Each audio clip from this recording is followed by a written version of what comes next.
सुबह सुबह तड़के अचानक से शोर की आवाज़ सुनकर मेरी आंख खुल गई। मैंने अपने कमरे की खिड़की से झांक कर देखा तो हवेली के बाहर ढेर सारी भीड़ इकट्ठा थी, जिसे देखकर मैं समझ गई कि ज़रूर गांव में फिर से कोई बड़ा बवाल हुआ है। मैंने तुरंत ही खुद की हालत को ठीक किया और सर पर पल्ला लेते हुए मैं नीचे उतरी। बाहर आकर देखा तो मेरे ससुर जी भी बाहर निकल आए थे। एक आदमी बहुत बुरी तरह से सर पीट पीट कर रो रहा था और तभी मेरी नज़र नीचे सीढ़ियों पर लेटी हुई एक लड़की पर पड़ी।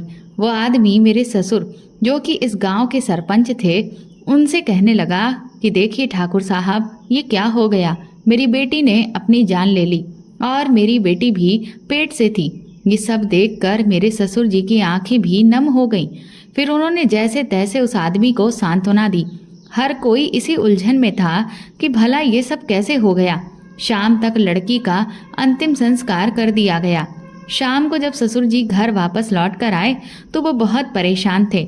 हम सब हॉल में एक जगह पर बैठे हुए थे और इसी सुबह वाले मुद्दे को लेकर बातचीत हो रही थी। मेरे ससुर कहने लगे कि ना जाने हमारे गांव को किसकी नज़र लग गई है। पिछले काफ़ी महीनों से लगातार एक के बाद एक इस तरह से लड़कियां अपनी जान ले रही हैं और लगभग हर लड़की ही पेट से होती है और इसीलिए बदनामी से बचने के लिए वो खुद को ख़त्म कर रही हैं। हो ना हो, इस सब के पीछे ज़रूर कोई है, कोई ऐसा जिसके अंदर बिल्कुल भी इंसानियत नहीं बची है। मैंने अपने ससुर से कहा कि फिर तो वो इसी गांव का होना चाहिए, क्योंकि गांव के बाहर का कोई भी इंसान इस तरह की हरकत नहीं कर पाएगा। और तो और गांव की लड़की भला किसी दूसरे गांव वाले से मिलने भी नहीं जा सकती।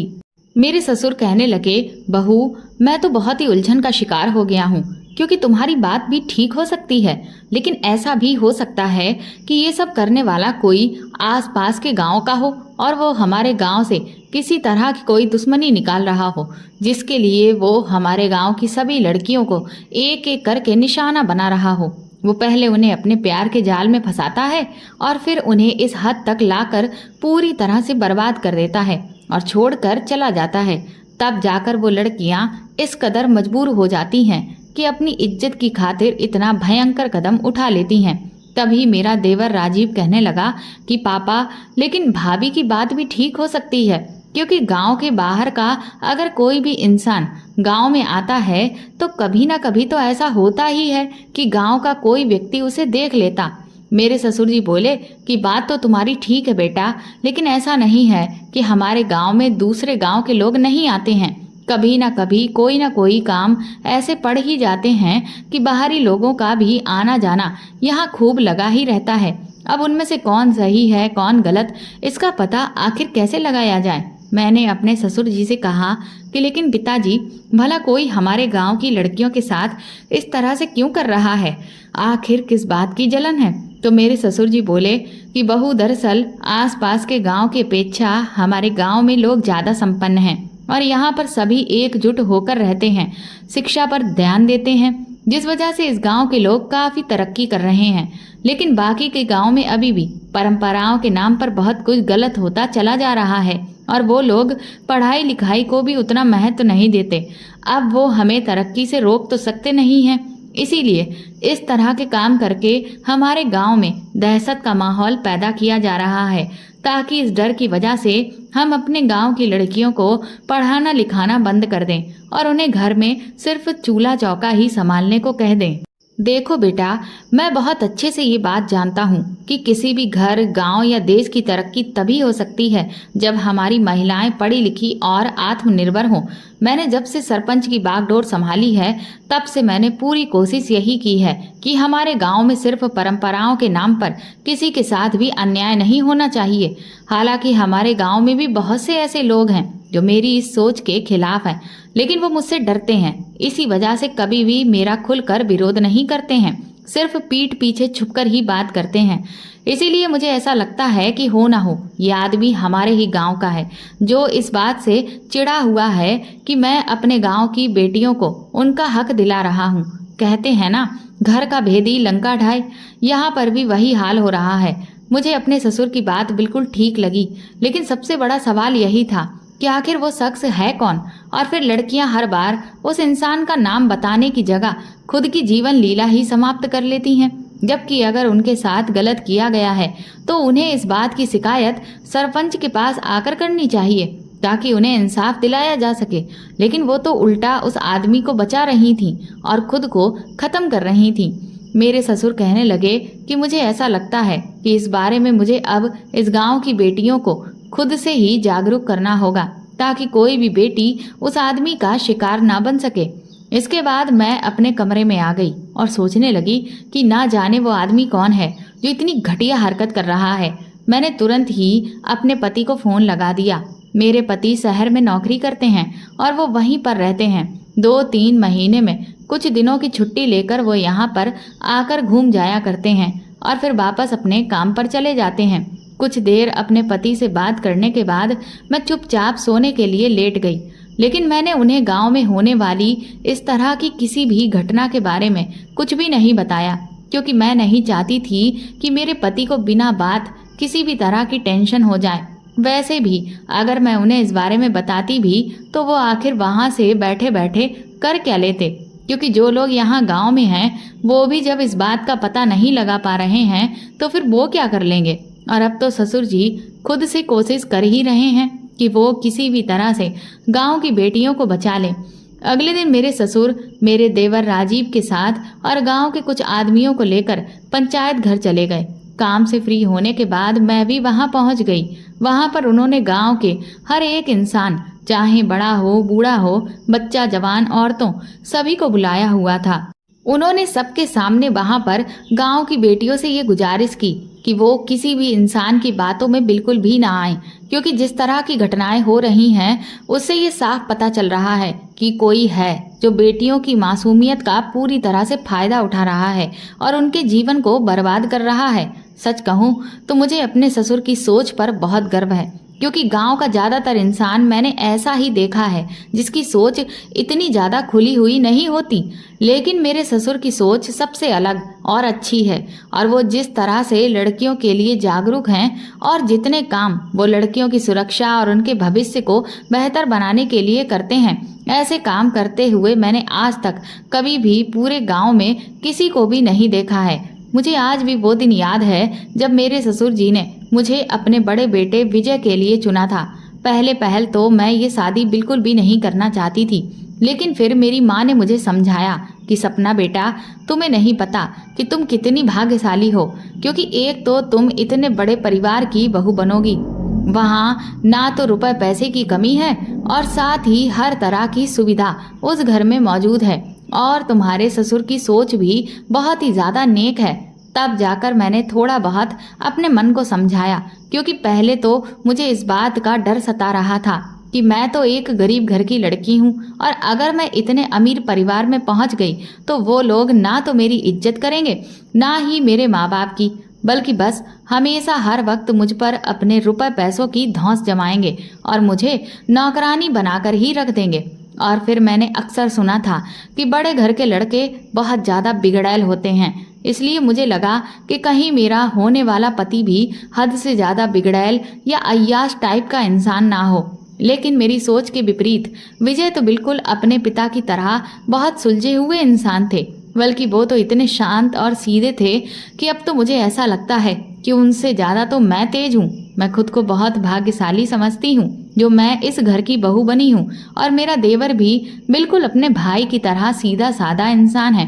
बस कभी कभी कुछ बातों में वो अपने पिता से जिद लेकर बैठ जाता है, लेकिन इतना तो मुझे लगता है कि उसका हक भी बनता है, क्योंकि वैसे भी जो छोटे होते हैं वो लाडले होते हैं और वो इसी तरह से जिद्दी हो जाते हैं। क्योंकि मेरी छोटी बहन भी बिल्कुल उसी की तरह है, वो भी छोटी है तो उसे भी खूब लाड़ प्यार मिला है और वो भी इतनी ही जिद्दी है। बात बात पर कभी माँ से लड़ जाती है तो कभी मेरे पापा से लड़ बैठती है। अभी 2-3 दिन बीते ही थे कि तभी मेरे घर से खबर आई कि मेरी माँ की तबीयत कुछ ठीक नहीं है। ये सुनते ही मेरे ससुर जी ने मुझसे कहा कि मैं अपने घर चली जाऊं और जब तक माँ की तबीयत ठीक नहीं हो जाती तब तक मैं वहीं पर ही रहूं। मैंने तुरंत ही अपना सारा सामान पैक करके अपने घर पहुंच गई थी। मेरे घर पहुंचते ही माँ की तबीयत में थोड़ा थोड़ा सुधार होने लगा। मुझे भी अपने मायके पहुंचकर बहुत अच्छा लग रहा था। इसके बाद शाम को मैं अपनी सबसे अच्छी सहेली संगीता से मिलने के लिए चली गई। उसके साथ काफ़ी महीनों के बाद मैंने ढेर सारी बातें की थी, लेकिन मुझे ना जाने क्यों उसकी तबीयत कुछ ठीक नहीं लग रही थी। मैंने उससे पूछा भी कि तुम्हारी तबीयत क्यों खराब है, पर वो मुझसे कहने लगी कि ऐसा कुछ नहीं है, मैं तो बिल्कुल ठीक हूँ। वो मुझे कुछ परेशान भी नजर आ रही थी, पर मुझे लगा कि हो सकता है उसके घर में कोई बात हुई हो, क्योंकि उसके पापा बहुत ज़्यादा शराब पीते हैं और अक्सर वो शराब पीकर खूब ज़्यादा लड़ाई करते हैं और मारपीट भी करते हैं, जिस वजह से अक्सर घर में टेंशन बनी रहती है। और फिर कोई भी रोज रोज उन्हीं बातों को लेकर आखिर कब तक दूसरों से शिकायत करता रहे, इसलिए मैंने इन सब बातों पर बहुत ज़्यादा ध्यान नहीं दिया। मेरी छोटी बहन पायल मेरे घर लौटने से बहुत खुश थी। वो कहने लगी, दीदी आप कितने महीनों बाद घर आई हो, क्यों ना हम लोग कहीं घूमने चलते हैं। मैंने सोचा बहुत दिन से मैं फिल्म देखने नहीं गई हूँ, इसलिए अगली शाम ही हमने फिल्म देखने का प्लान बनाया और अगले दिन हम पिक्चर देखने चले गए। हालांकि मैंने अपनी दोस्त संगीता से भी कहा था, लेकिन उसने कहा कि उसे कुछ जरूरी काम है, इसलिए वो हमारे साथ नहीं जा सकती। फिल्म देखने के बाद हम लोग जब वापस गांव लौट रहे थे तो काफ़ी अंधेरा हो गया था, और तभी मैंने गाड़ी से लौटते हुए रास्ते में एक जगह पर संगीता को किसी से बातचीत करते हुए देखा। अंधेरा काफ़ी होने की वजह से मुझे उस व्यक्ति का चेहरा ठीक से नज़र नहीं आया, लेकिन संगीता को मैंने दूर से देखते ही पहचान लिया था, और वो जिस तरह से बात कर रही थी उससे साफ समझ आ रहा था कि वो बहुत ज़्यादा परेशान है, क्योंकि वो किसी के सामने हाथ जोड़ रही थी और बहुत बुरी तरह से रो भी रही थी। ये देखकर मैं घबरा गई। मैंने पायल से तो इस बारे में कुछ भी नहीं कहा, लेकिन सोचा कि कल ही मैं जाकर संगीता से इस बारे में बात करूंगी। लेकिन मुझे क्या पता था कि संगीता से बात करने का मौका मुझे अब दोबारा कभी नहीं मिलने वाला।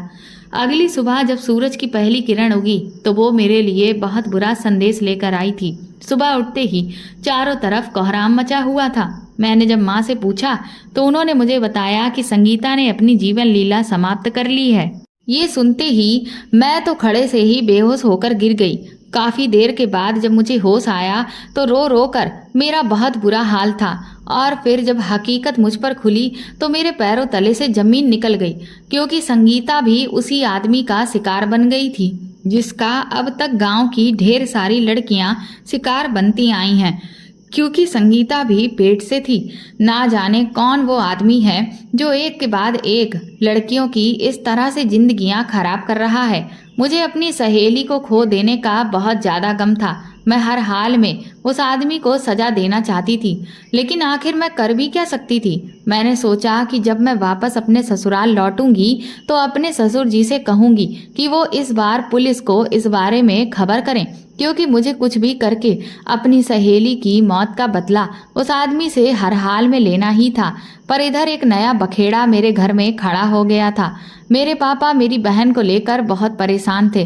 वो मुझसे कहने लगे कि जब गांव में बाकी लड़कियों के साथ इस तरह की चीज़ें हो रही हैं तो अब मुझे पायल के लिए बहुत डर लग रहा है, क्योंकि कहीं ऐसा ना हो कि जैसे एक एक करके गांव की बाकी की लड़कियां शिकार बन रही हैं, कहीं हमारी पायल भी इस सब का शिकार ना बन जाए। पापा की ये बात सुनकर मैं भी बहुत बुरी तरह से दंग रह गई थी, क्योंकि इस सब में मैंने इस ओर तो ध्यान ही नहीं दिया कि मेरी बहन भी तो जवान है और उसके साथ भी तो ऐसा कुछ हो सकता है। पापा कहने लगे कि देखो सपना बेटा, इससे पहले कि तुम्हारी बहन के साथ भी कुछ ऐसा वैसा हो जाए, बेहतर यही होगा कि मैं अब उसके हाथ पीले कर दूं और उसे उसके ससुराल विदा कर दूं। लेकिन इतनी जल्दी हमें कोई भी रिश्ता नहीं मिलने वाला और मुझे अब जरा सा भी सब्र नहीं हो रहा है। मैंने पापा से कहा कि आपकी बात बिल्कुल ठीक है, लेकिन भला इसमें मैं क्या कर सकती हूँ। तो माँ मुझसे बोली कि तुम ही तो सब कुछ कर सकती हो, क्योंकि अब तुम ही हमारी एक आखिरी उम्मीद हो। मैं उनकी ये बात सुनकर हैरत से उन्हें देखने लगी। मुझे समझ नहीं आ रहा था कि भला मैं उनकी उम्मीद कैसे हूँ। तो पापा मुझसे कहने लगे कि हम चाहते हैं कि तुम अपने ससुर से अपने देवर राजीव के लिए पायल की बात करो। उनके मुंह से ये बात सुनकर मैं तो दंग रह गई थी।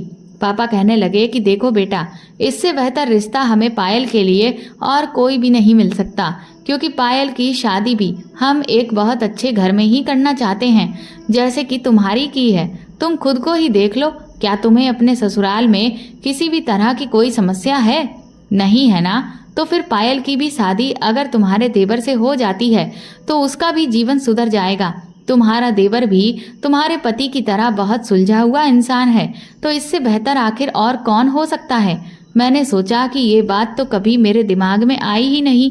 पापा कहने लगे कि तुम क्या सोच रही हो? मैंने कहा कि वो बात तो आपकी ठीक है, लेकिन अब इस बात का फैसला तो मेरे ससुर जी और राजीव ही कर सकते हैं, क्योंकि ये जरूरी नहीं है कि वो भी पायल को अपने घर की बहू बनाने के लिए तैयार हो जाएं। इस पर मेरे पापा कहने लगे कि वो तो हमें भी पता है बेटा, लेकिन कम से कम एक बार तुम इस बारे में उनसे बात करके तो देखो, शायद जो हम चाहते हैं वही हो जाए। मुझे भी अपने पापा की बात ठीक लगी और मैं भी ये सोचकर अंदर ही अंदर खुश हो रही थी कि अगर मेरी बहन मेरी देवरानी बन जाती है तो इससे बेहतर तो और कुछ भी नहीं हो सकता, क्योंकि इस तरह से मेरी बहन हमेशा मेरे ही साथ रहेगी और मेरे जीवन की खुशियाँ और भी दुगनी हो जाएंगी। अगले ही दिन जब मैं घर लौटी तो मैंने जैसे तैसे हिम्मत जुटाकर अपने ससुर से इस बारे में बात की। हालांकि मुझे ये सब कहते हुए डर तो बहुत लग रहा था, लेकिन फिर भी अपनी बहन की खातिर मैंने अपने डर को एक तरफ रखते हुए पूरी बात एक सांस में ही कह डाली।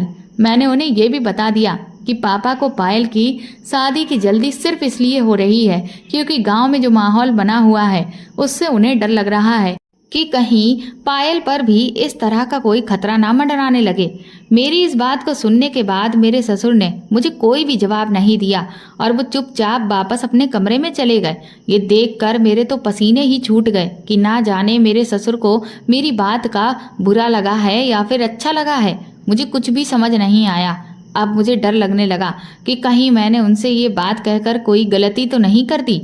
शाम को मैंने विजय को फोन करके सब कुछ बता दिया तो वो मुझसे कहने लगे कि तुम परेशान मत हो सपना, तुमने कोई गलत बात नहीं की है, तुम कोई दबाव तो नहीं बना रही हो, बस जो प्रस्ताव था वो तुमने उनके सामने रखा है। बाकी पिताजी की अपनी मर्जी है कि वो इस प्रस्ताव को स्वीकार करते भी हैं या नहीं, और बाकी की बात राजीव पर निर्भर करती है, क्योंकि उसकी इच्छा भी मायने रखती है कि वो पायल से शादी करना चाहता है या नहीं।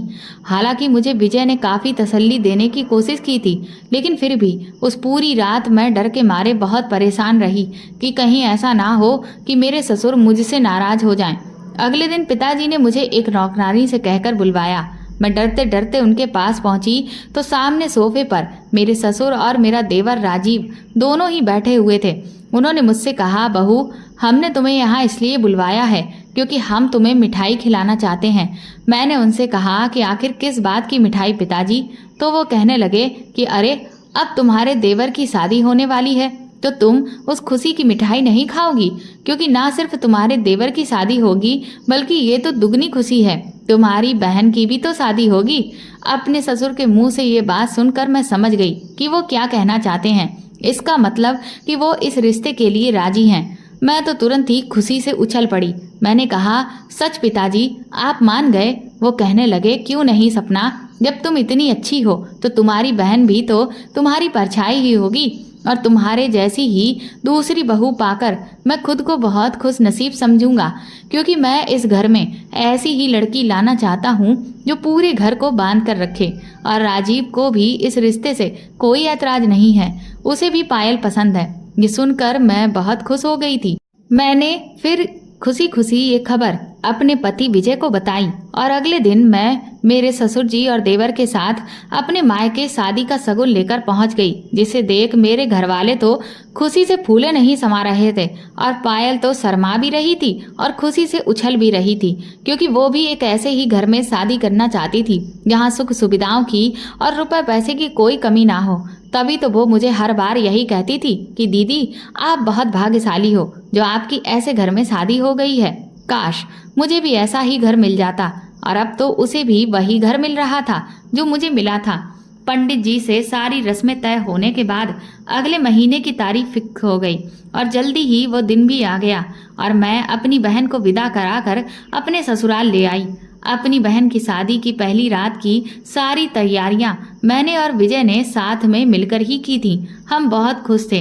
विजय भी इस बार जब आए तो पूरे 1 महीने की छुट्टी लेकर आए थे। वो कहने लगे कि बहुत समय हो गया, मैं घर वालों के साथ भी नहीं रहा, और फिर मैं सोच रहा हूँ कि अब तो राजीव की भी शादी हो जाएगी, तो क्यों ना हम चारों लोग घर पर काफी अच्छा समय बिताएं और जब समय मिले तो कहीं बाहर मिलकर घूमने भी जाएं। मुझे भी विजय का ये आइडिया बहुत पसंद आया था। पहली रात को मैं अपनी बहन को उसके कमरे में छोड़ने गई और उसे समझा भी दिया कि वो बहुत ज़्यादा घबराए नहीं, लेकिन वो तो इतनी तेज थी कि खुशी से उसके दांत अंदर ही नहीं हो रहे थे। मैंने उससे कहा भी कि थोड़ा शर्माना भी सीख लो, लेकिन वो तो कहाँ मानने वाली थी।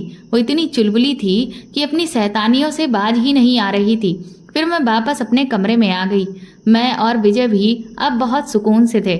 मुझे भी आज बहुत खुशी मिल रही थी क्योंकि मेरी बहन अब सुरक्षित भी थी और मेरे ही साथ मेरे घर में आ गई थी, जहां उसे किसी भी चीज की कोई तकलीफ नहीं होने वाली थी। धीरे धीरे दिन यूं ही बीतने लगे। इधर मेरे ससुर की कुछ पुश्तैनी जमीनों को लेकर कानूनी प्रक्रियाएं चल रही थीं, जिनमें कुछ तेजी आ गई, जिसको लेकर अक्सर मेरे पति और ससुर जी को घर से बाहर ही रहना पड़ रहा था और वो उनमें बहुत ज़्यादा बिजी हो गए थे, जिस वजह से हम चारों साथ में मिलकर कहीं भी घूमने फिरने नहीं जा पाए। इस बीच मैंने नोटिस किया कि मेरी बहन मुझे कुछ उदास सी लग रही है। उसके चेहरे पर हमेशा वैसे एक रौनक रहती थी और वो हर वक्त हंसती खिलखिलाती रहती थी, लेकिन शादी के कुछ ही दिन के बाद उसके चेहरे से वो चमक गायब हो गई थी और वो हर वक्त चुपचाप सी रहती थी। मैंने जब उससे इस बारे में पूछा तो उसने कहा कि उसकी तबीयत कुछ ठीक नहीं रहती है, लेकिन राजीव ने उसे डॉक्टर को दिखाया है और डॉक्टर ने ये कहा है कि कुछ दिन आराम करे और ठीक से दवा खाए तो उसके बाद वो बिल्कुल ठीक हो जाएगी। लेकिन ना जाने क्यों मुझे ऐसा लग रहा था कि बात कुछ और ही है, क्योंकि मैं भी अपनी बहन को बहुत अच्छे से समझती थी और उसके चेहरे को पढ़कर मैं अक्सर ये अंदाज़ा लगा लेती थी कि वो सच बोल रही है या झूठ। और इस बार मुझे यही लग रहा था कि वो मुझसे कुछ छुपा रही है। इसलिए मैंने उस पर नज़र रखना शुरू किया, जिसमें मैंने ये पाया कि वो राजीव से हर वक्त डरी सहमी सी रहती थी। अगर राजीव उसका नाम भी पुकार ले तो वो बुरी तरह से चौंक जाती थी और उसकी आंखों में आंसू आ जाते थे। भला उसकी शादी तो राजीव से हंसी खुशी हुई है, फिर वो उससे इतना ज़्यादा डर क्यों रही थी? मुझे कुछ अजीब लग रहा था। एक रात जब मैं गार्डन से टहलकर वापस अपने कमरे में जा रही थी, तभी मुझे अपनी बहन के कमरे से कुछ अजीब सी आवाज़ें सुनाई दी। ये सुनकर मुझसे रहा नहीं गया और जब मैं दरवाजे से कान लगाकर अंदर की बातें सुनने लगी तो मेरे तो होश उड़ गए। राजीव मेरी बहन को बुरी तरह से धमका रहा था। वो कह रहा था कि अगर तुमने किसी के भी सामने अपना मुंह खोला तो तुम्हारा भी वही हाल होगा जो बाकी सबका हुआ है। इस बात पर मेरी बहन बुरी तरह से गिड़गिड़ाते हुए उससे कहने लगी, प्लीज़ राजीव, मेरे साथ ऐसा कुछ भी मत करना। मैं सच में किसी से कुछ भी नहीं कहूँगी। इतना सुनने के बाद मैं वापस कमरे में आ गई, लेकिन अब मैं बहुत परेशान थी कि आखिर राजीव मेरी बहन से इस तरह से बात क्यों कर रहा था और वो उसे किस बात को छुपाने के लिए कह रहा था और उसकी इस बात का क्या मतलब था कि वो उसका वही हश्र करेगा जो बाकी सबका हुआ है। ये सब कुछ तो मेरे लिए बहुत ही ज़्यादा उलझता जा रहा था। मैंने सोच लिया कि जब विजय वापस लौट कर आएंगे तो मैं उनसे इस बारे में बात करूंगी, लेकिन जब विजय वापस लौटे तो एक तो बहुत रात हो चुकी थी, दूसरा वो बहुत ज़्यादा परेशान थे, जिस वजह से मैंने सोचा कि अभी मुझे इस बारे में उनसे कुछ भी नहीं कहना चाहिए, क्योंकि वो वैसे ही काफ़ी परेशान हैं। मैंने सोचा कि मैं इस बारे में अपनी बहन से फिर से बात करूंगी, लेकिन अगले दिन भी मैंने जब उससे बात करने की कोशिश की तो उसने मेरी किसी भी बात का जवाब नहीं दिया। अब तो मुझे बहुत गुस्सा आ रहा था कि आखिर मैं इस राज के बारे में जानूं तो आखिर कैसे। शाम को जब मेरी बहन मेरे लिए चाय बनाकर लेकर आई तो मैं उसके हाथ को देखकर दंग रह गई। उसके हाथ पर जले का निशान था। मैंने जब उससे पूछा कि ये निशान कैसा है, तुम कैसे जल गई, तो वो बुरी तरह से हड़बड़ा गई और अपने हाथ को साड़ी के पल्लू से छुपाने लगी। मैंने उससे कहा, मुझे सच सच बताओ पायल, आखिर तुम्हारे और राजीव के बीच में चल क्या रहा है? तुम्हें मेरी कसम है। तो वो रोते हुए कहने लगी कि दरअसल राजीव ने मुझे ये सिगरेट से जलाया है। ये सुनकर मेरा खून खौल उठा। मैंने कहा कि राजीव की इतनी हिम्मत कि उसने तुम्हारे साथ ऐसा सुलूक किया, लेकिन आखिर क्यों? मैं उसे छोड़ूंगी नहीं। मैं अभी पिताजी से उसकी शिकायत करती हूँ। मैं जैसे ही आगे बढ़ी तो मेरी बहन ने मुझे रोक लिया। वो कहने लगी, दीदी प्लीज़ ऐसा कुछ भी मत करना। मेरी गृहस्थी अभी ठीक से बस भी नहीं पाई है और आप क्यों उसे उजाड़ने में लगी हुई हैं। मैंने कहा कि तुम ये क्या कह रही हो, मैं तो तुम्हारी मदद कर रही हूँ। तो वो मुझसे बिगड़ते हुए कहने लगी कि मुझे आपकी मदद नहीं चाहिए, मैं अपनी चीज़ें खुद से हैंडल करना चाहती हूँ, ये हम पति पत्नी के बीच की बात है। मैंने कहा पायल, तुम कब से ऐसी हो गई हो जो किसी के जुल्मों को बर्दाश्त करो, और फिर आखिर ऐसी क्या वजह है कि राजीव तुम्हारे साथ इतना बुरा सलूक कर रहा है। मैं तो सपने में भी इस बारे में नहीं सोच सकती थी कि वो तुम्हारे साथ ऐसा कुछ करेगा। आखिर बात क्या है। तो पायल कहने लगी कि बात जो भी हो, पर वो हमारा निजी मामला है। और मैंने कहा ना कि बस वो बुरे नहीं हैं, उन्हें थोड़ा गुस्सा आ जाता है।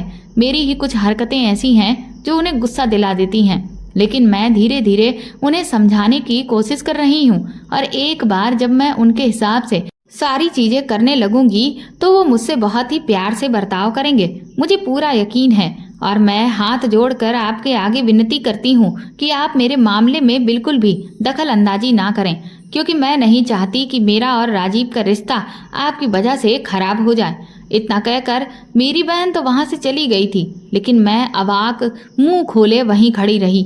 मेरी बहन आज उल्टा मुझ पर ही दोष लगाकर चली गई, जबकि मैं तो उसकी मदद कर रही थी। लेकिन वो सब कुछ क्यों बर्दाश्त कर रही थी? वो तो ऐसी बिल्कुल भी नहीं थी, वो तो हमेशा से बागी रही है। उसने कभी किसी भी गलत बात को बर्दाश्त नहीं किया, लेकिन आज वो ऐसे कैसे हो गई? मुझे तो कुछ भी समझ नहीं आ रहा था। लेकिन अब हर हाल में मुझे ये जानना था कि आखिर इन दोनों के बीच में चल क्या रहा है। लेकिन मुझे उनके कमरे में झांकने का कोई भी रास्ता नजर नहीं आ रहा था।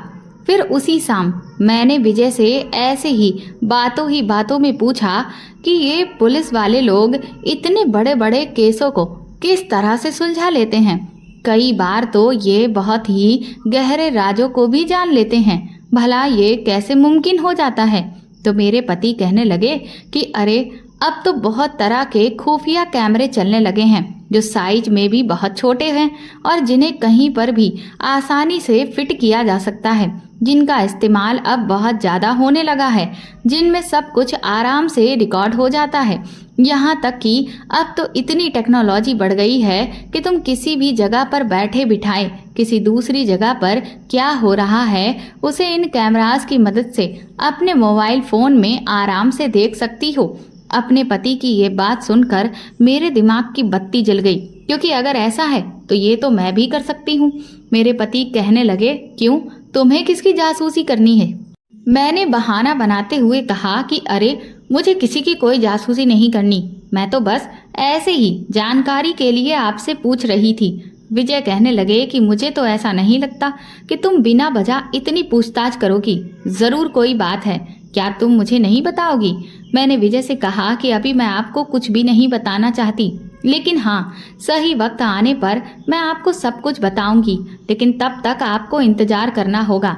मेरी बात पर विजय ने हामी भर दी। मैंने अगले ही दिन एक खुफिया कैमरा ऑर्डर करके मंगवा लिया और उसे चुपचाप पायल के कमरे में ऐसी जगह पर इस तरह से सेट कर दिया कि वो किसी को भी दिखाई ना दे। उसी रात को मैंने जो कुछ भी अपने मोबाइल फ़ोन में राजीव को पायल के साथ करते हुए और कहते हुए सुना, उसे देखकर मेरे होश उड़ चुके थे। मैं तो कभी सपने में भी नहीं सोच सकती थी कि राजीव ये सब कुछ कर रहा है, लेकिन अब मेरे अंदर गुस्से का ज्वालामुखी फूट रहा था और मैं उसे सबक सिखाना चाहती थी।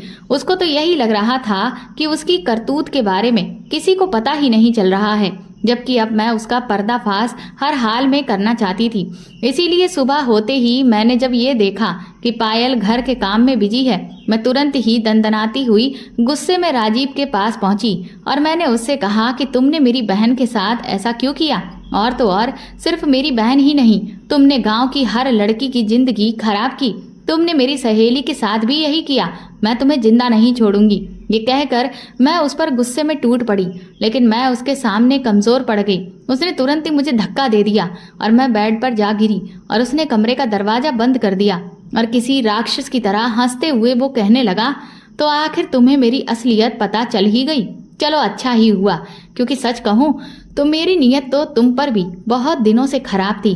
तुम हो ही इतनी खूबसूरत, लेकिन क्योंकि मुझे सबके सामने अच्छा बनने का नाटक करना पड़ता था, इसी वजह से मैं कभी भी तुम पर अपना हाथ साफ नहीं कर पाया। लेकिन गांव की किसी भी लड़की को मैंने नहीं छोड़ा। क्या करूं, मेरी इच्छा पूरी ही नहीं होती। मैंने कहा कि तुम कितने नीच इंसान हो, तुमने आखिर सब लड़कियों के साथ ऐसा क्यों किया? तो वो कहने लगा कि मैं क्या करता, मैं तो बस अपने दिन मौज मस्ती के साथ काटना चाहता था।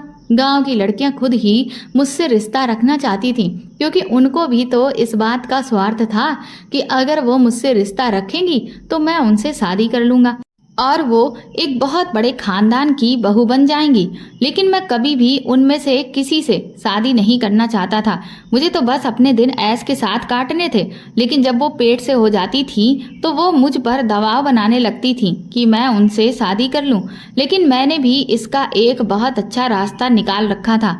मैंने उनकी ऐसी वीडियो बना रखी थी कि उन्हें दिखाकर मैं उनसे साफ कह देता था कि अगर उन्होंने किसी के भी सामने मेरा नाम लिया तो फिर न सिर्फ उनकी इज्जत खराब होगी बल्कि उनके माँ बाप की भी इतनी बेइज्जती होगी कि वो भी जीने के लायक नहीं बचेंगे। इसके बाद तो उनके सामने खुद को खत्म करने के अलावा और कोई रास्ता नहीं बचता था। और फिर वो अंत में वही करती थी। तुम्हारी सहेली ने भी वही किया। मैं भी क्या करता, हर किसी से शादी थोड़ी ना करता घूमता। नजर तो मेरी तुम्हारी बहन पर भी थी, लेकिन क्योंकि वो तुम्हारी बहन थी इसलिए मैं उसके साथ ये सब नहीं कर सकता था। पर उसका मौका तो तुमने खुद ही मुझे झोली में लाकर दे दिया, इसीलिए मैंने खुशी खुशी उससे शादी कर ली। सोचा कि इधर मुझ पर शादीशुदा होने का ठप्पा भी लग जाएगा और उधर मैं चुपचाप ये सब भी करता रहूंगा। लेकिन तुम्हारी बहन को मेरी सच्चाई पता चल गई, इसलिए फिर मैंने उसके साथ भी वही तरीका अपनाया जो सबके साथ अपनाया था।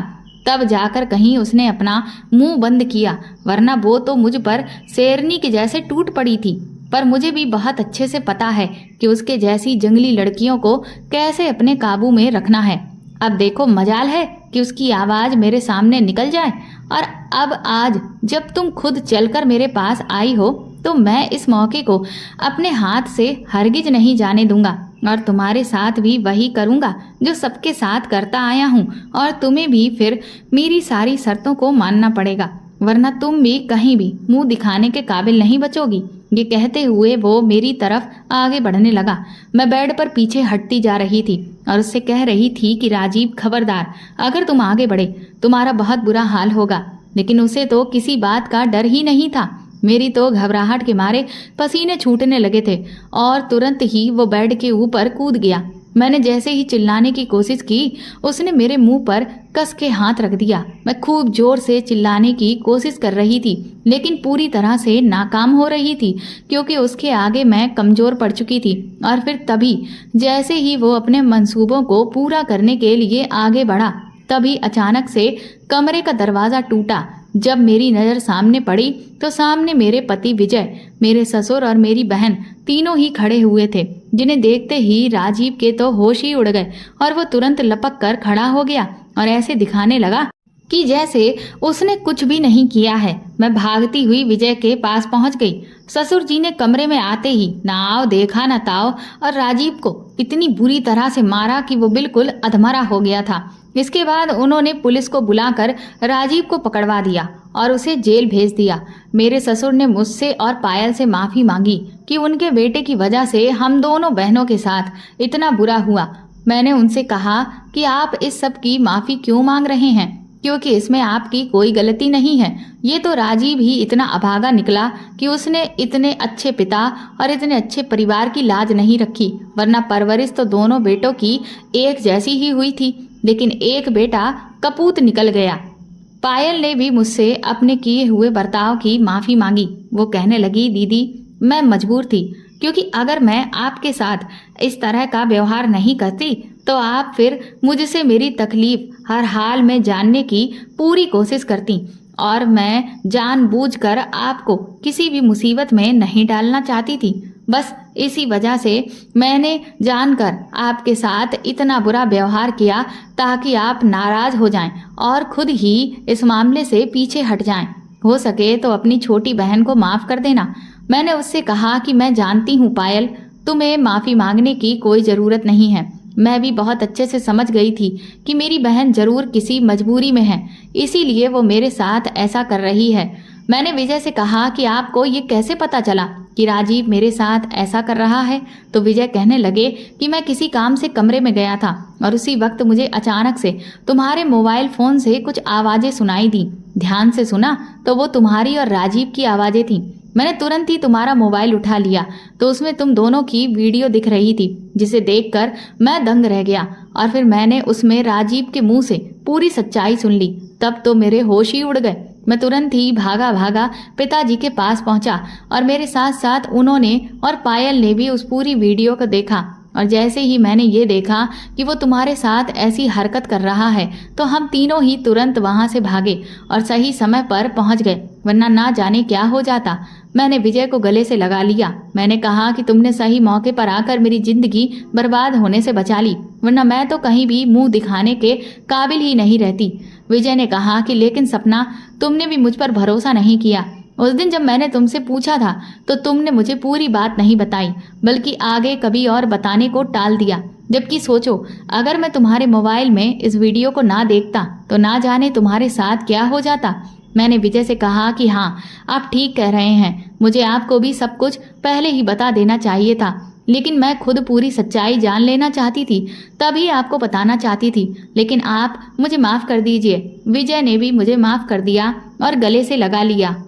पुलिस ने बाद में राजीव के पास जो मोबाइल फ़ोन था उसमें जितनी भी वीडियोस थीं उन सबको ख़त्म कर दिया और पुलिस ने बताया कि राजीव को एक अजीब सी दिमागी बीमारी है, जिस वजह से वो सारी लड़कियों के साथ इस तरह की हरकत कर रहा था। अब राजीव जेल में भी है और उसका दिमाग का इलाज भी हो रहा है। मेरे ससुर तो इस बात से इतना ज़्यादा शर्मिंदा हुए हैं कि उनका बेटा इतना नीच निकल गया कि उनकी आए दिन अब तबीयत खराब रहने लगी है। हालांकि मेरे पति ने उन्हें बहुत समझाया, लेकिन क्योंकि मेरे ससुर एक उसूलों वाले और नेक इंसान थे, इसलिए उनसे ये सदमा बर्दाश्त नहीं हो रहा था कि उनके गांव की वो लड़कियां जिनके जीवन को वो सुधारना चाहते थे, उनके जीवन को बर्बाद करने वाला और कोई नहीं बल्कि उनका ही अपना खून था। इधर मैंने अपनी बहन का तलाक भी राजीव से करवा दिया था और मेरे ससुर ने खुद अपने कंधों पर जिम्मेदारी लेते हुए मेरी बहन की शादी दोबारा एक बहुत ही अच्छे परिवार में करवा दी। अब मेरी बहन अपने दूसरे पति के साथ बहुत खुश है। 1 साल के बाद मैं भी एक प्यारे से बेटे की माँ बन गई हूँ। सब कुछ बहुत अच्छा है, लेकिन दुख सिर्फ इस बात का है कि अब मेरे ससुर इस दुनिया में नहीं है, क्योंकि अपने बेटे की करतूत का सदमा वो बहुत ज़्यादा दिनों तक झेल नहीं पाए और एक दिन हार्ट अटैक से उनकी मौत हो गई थी। पर आज भी मैं अपने ससुर को बहुत याद करती हूँ, क्योंकि उनके जैसा नेक इंसान मैंने आज तक कभी भी नहीं देखा। तो दोस्तों, आपको ये कहानी कैसी लगी हमें कमेंट करके ज़रूर बताएं और प्लीज़ इस कहानी को ज़्यादा से ज़्यादा शेयर और लाइक करके मेरे चैनल को सपोर्ट करें।